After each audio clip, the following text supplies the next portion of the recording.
Have you ever wondered how you go from practicing as a solo practitioner to running a multi-million-dollar law firm? Today, I'm joined by managing partner and co-founding attorney of Cooper Hurley Injury Lawyers, Jim Hurley, to talk a bit about starting your own law firm and the process of growing it and becoming one of the largest in your area. So for a bit of background, you haven't always run your own business, have you?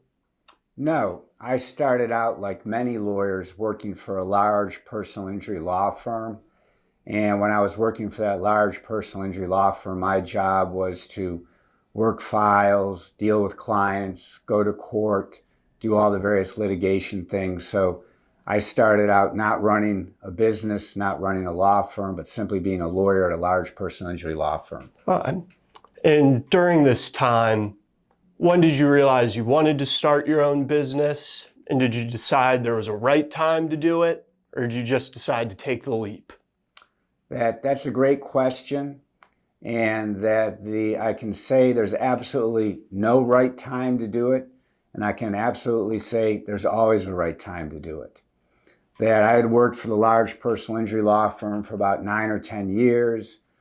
Toward the end of that stint, I was a partner in the firm. And I just kept thinking I could be better, I could do better, I want to run my own shop. So the big issue with that is most lawyers, especially lawyers that practice personal injury law, have huge egos, massive egos, much larger egos than I could possibly even demonstrate with my hands being wide open. So most personal injury lawyers always think they can do a better job than anybody else, especially where they got their initial training from. So I reached a point where I thought I could do it better. So that's when I embarked, left that firm and started formulating the plans to start a firm and eventually grow the firm to what we are today. All right. And when you decided to hang your own shingle, did you have an idea of all the challenges that lay ahead? Were you ready to not only balance a full caseload as a working attorney, but also as a visionary entrepreneur, get ready to run your own business? In the beginning, my answer would be, sure. I thought I knew all the questions. I knew how to litigate a case. I knew how to work clients. I knew fundamentally how to run a business. So I thought, this will be relatively easy. I've got over a dozen years experience. I can do this. And then when I started it, I realized I knew nothing. I knew nothing about running a business. I knew nothing about how to market a business. I knew nothing about being an entrepreneur. So you go through a period of, oh my gosh, I have no idea what I'm doing, but I better keep going because I decided I'm going to do this. And then over the course of the following years, you slowly get some knowledge, you slowly get some understanding, and you slowly get some skill sets to help build a business. You weren't quite prepared probably for all the challenges that lay ahead. But when you were doing your prep work, getting ready, did you have a marketing plan in mind? Did you have an idea of where you would spend money and how you would advertise your new business? Or was it a bit trial and error and let's just start, get it going and see what happens? I would answer that in the following way. As a lawyer in law school, you don't really take marketing classes, you don't really take business classes. Law school doesn't really prepare you totally for the business aspect of practicing law. So when I decided I was going to embark on my own and try to build a firm that we currently have today, I did have some idea of a marketing plan. I did have some idea of a business plan. And I wish I could say, going back in time 15, 20 years, I wish I knew what I know today back then. A lot of it was unfortunately moving forward 2 steps, stumbling, falling down, going back 1 step, trying to learn something from that, and then moving forward again. So that as time evolved and as the years went by, I got better and better with marketing plans. I got better and better with business plans. And that the unfortunate aspect of it is it just takes time and it takes effort. And many lawyers don't want to spend the effort and they don't want to spend the time to do something like building a law practice from scratch because it takes so much time and so much effort. And then during all the time and effort, the mistakes and the successes with getting the business up and running and marketing it, one consistent, even through today, is referral relationships, other attorneys, what we call friends of the firm, which are the wonderful folks who refer us cases and have known us for well over a decade now. Did you have a list of referral partners when you started your own shop? Or was it sort of get out in the community and meet people and hope they liked you and send some business your way? At the end of the day, you've got to have what we call friends of the firm. Friends of the firm are people we know, current clients, past clients, people we deal with on a regular basis, other lawyers, things like that. And we refer to those as friends of the firm. We're constantly in touch with them in various ways, email, old-fashioned newsletters, calling up, saying hello, taking people out to lunch. We really cultivate friend of the firms because it's such a foundation of our success at Cooper Hurley Injury Lawyers. And getting back to the origins of that, I left the relatively large personal injury firm in 2002. And I embarked in 2002 thinking I was smarter than everybody else and I could do it better than everybody else. And here I am 20 years later, still trying to answer those questions. But in 2002, I met with a friend of mine, and he was a chiropractor, a very smart guy. And I said, I'm going to branch out. I'm leaving my old firm. I think I can build a great firm. What advice do you have for me? And this is 2002. So this is approximately 22 years ago, and I still vividly remember this. He said, relationships are key.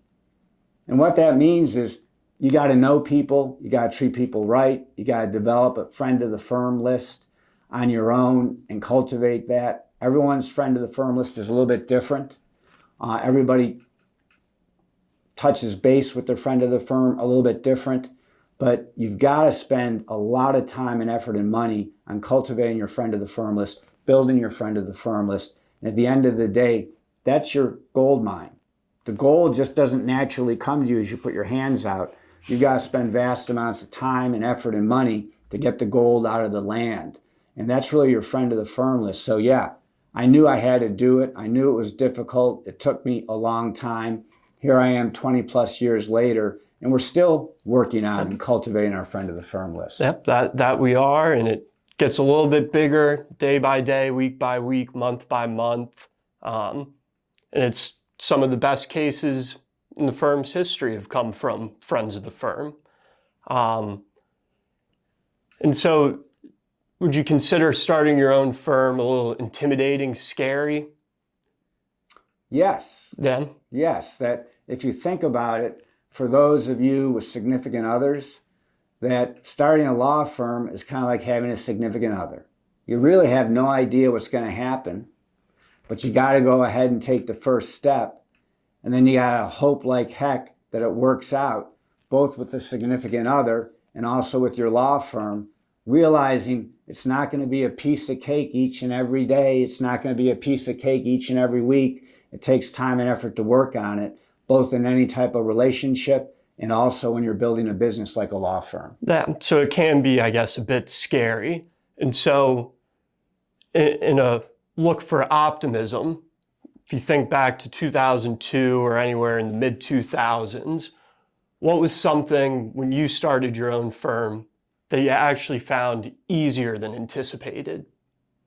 That the one thing I was really amazed with, and I think this is true, is that if you ask for help from people, they will actually help you.